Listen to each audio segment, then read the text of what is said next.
What's up, guys? Devin Venture Hobby Passion back today, doing another little build update. I'm probably going to put a bunch of different upgrades and modifications into this video. Alright guys, I am inside.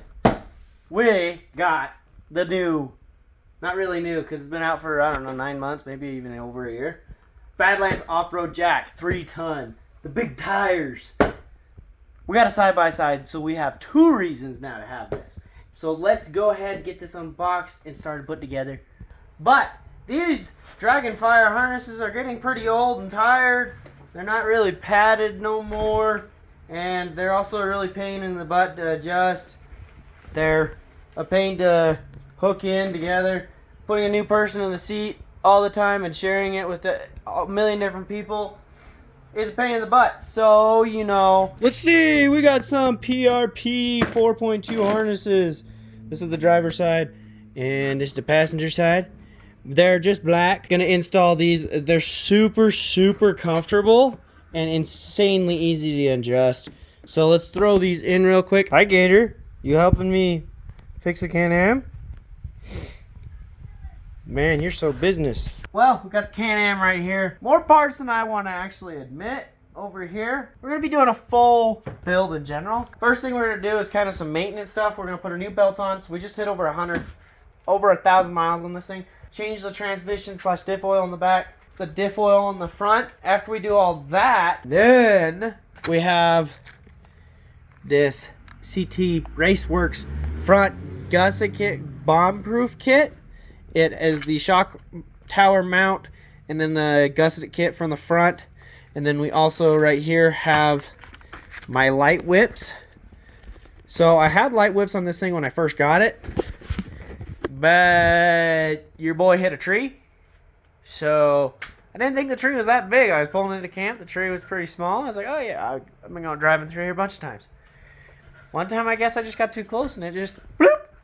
But 5150 light whips got me covered. So got to reinstall those. Trying to get it done before the weekend. I don't know if that's gonna work though. So let's just get to it. Alright, so maintenance so far we have done. We have reset the maintenance light. We have taken the old belt off, put a new belt on, clean the belt before we put the new belt on. Clean the clutch is really good. Put the clutch cover back on. Now we need to change the diff / transmission oil, front diff oil. Then we're going to lift it up and do the major project. Mostly just trying to get the maintenance knocked out tonight. Alright, fast forward today. Got the whole hood off. Lower A-arms off, front bumper off, shock tower off, shocks off. Started cleaning it up. And also, I did want to show you guys, look, I screwed up. I thought that this car was orange. No, this is Can-Am red, which looks orange. I mean, until you get to the Sunkiss orange, or I forget what Can-Am calls that orange. So that's the other Can-Am, that's actual Can-Am orange. I already ordered it. It took me like 5 months to get here. You know, I'm just gonna freaking put it on and install it. I couldn't sell it kind of quick. I'm gonna install it so I can hit the dunes and go crazy. I got bad news on this as well. I got a broken rod end link. This CV axle boot is torn. So I gotta rebuild those. I'm gonna now install this part because I can install that right now. Probably actually be able to install the shocks and the rest of the shock tower support. And this is where I'm calling it quits tonight. Got the radiator back into the center again. The bottom part, this part is bolted down nice and tight. The other ones are left nice and loose so I can put the shocks in and get all the brace and get it all done. You know, and then we have to torque it in the proper order. So that's where I'm ending tonight. We will see you tomorrow. Alright, freaking update. We went and picked up these high lifter front lower A-arms. We got the gusset kit all in. We did remove these front bolts so we can get the bumper on. Did get them all in and torqued everything, and then I removed these front 4 bolts for this gusset kit. Now I'm gonna get the bumper on. I was playing with my winch over here because I'm gonna have to be doing wiring, and I am doing a winch at the same time. Getting super close on everything. Super excited. And look how freaking mean that looks. It looks insane. I love how close these A-arms to the axle, plus the lowest part that's closest has a big old plate to protect it if a rock hits it or something. But it's also way higher, so a lot harder to hit a rock in the first place. Way stronger. I did just reuse my OEM bushings. And then here's the winch bumper. I'm using the Badlands long drum 5500. Very custom to get it in here. Also using an OEM RC, and it does match because it's a 2022 OEM one, so it fits the Can-Am red, not orange, Can-Am red. It looks fetching orange, but yeah, so let's get this installed. We have the OEM winch bumper in the front, and I also have the Badlands Apex winch, the long drum UTV winch. It's a 5500 winch, much bigger than the much bigger than what if you were to buy the Can-Am one. But this one's also $265 until you use one of their cells, and it's like $210. But you do have to modify it a lot. So let me show you what I did for modifying it. All right, so I had to seriously gouge the piss out of there, right there. Let me spin this. And then down here as well. So you don't have to make it flat. I've seen a couple people on YouTube that they make this flat. You don't have to do that. It's literally just notching this. Down here, we're both notching there and there to get it to fit. And then I did also have to notch this one and this one for the Badlands little mount thing. And then the bolts will bolt in directly. I think I'm gonna have to space it out because it sits out a tiny bit, but I think one washer will take care of that and make it fantastic. All right, another update of how I wired this thing. I used this Alex Tech split sleeving. I think it's a 1/2 inch. I used that to hold the main two wires that go from this winch right here. So it's back behind, nice and sheathed. And then I'll have to go to the other side, but I'll show you what I did on this side first.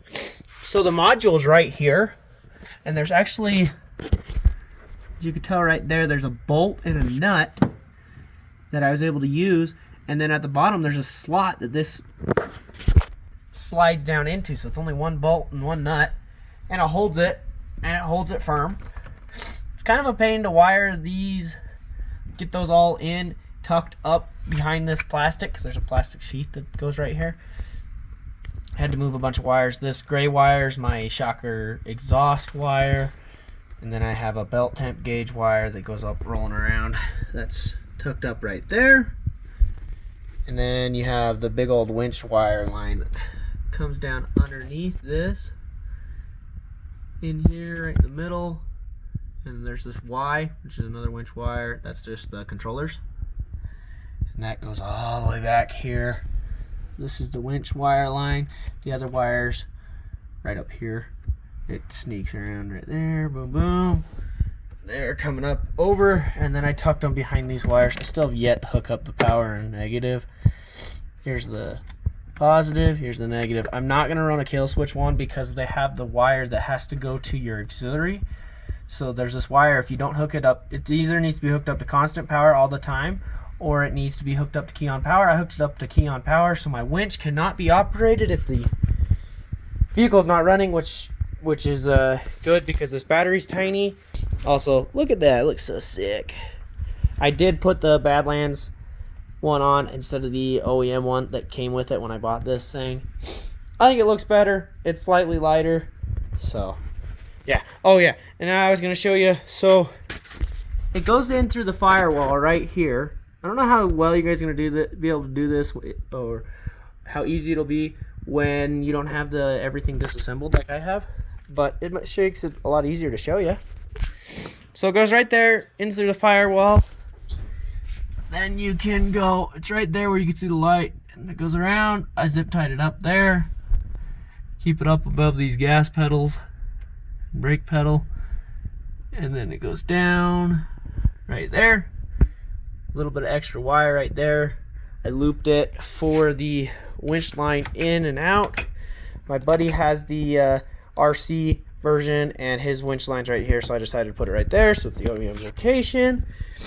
And ran it all over there. I did not show you the glove box.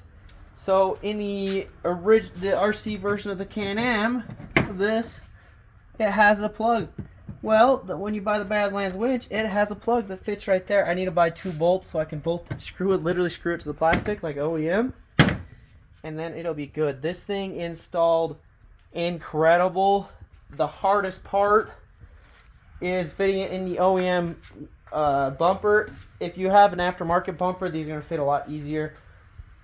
Freaking way easy to install. The hardest part is literally just grinding that down to get that to fit and then painting it. We'll get to the next part or end it in the next little section. All right, sadly, I do not have any more videos and pictures from this rebuild. This video is actually filmed 3 years ago, shortly after I got the Can-Am. And I'm editing it now in 2026. That was back in 2023. But yeah, here's 2 of the pictures of how it looked when I finished it. I think the lower A-arms looked absolutely mean. The winch is really nice. I just think the whole thing come in kind of like an OEM Plus style. Not anything too crazy, but does look freaking great. Thank you for watching. Like, comment, share, subscribe. The biggest thing on my channel, go out and go find your passions.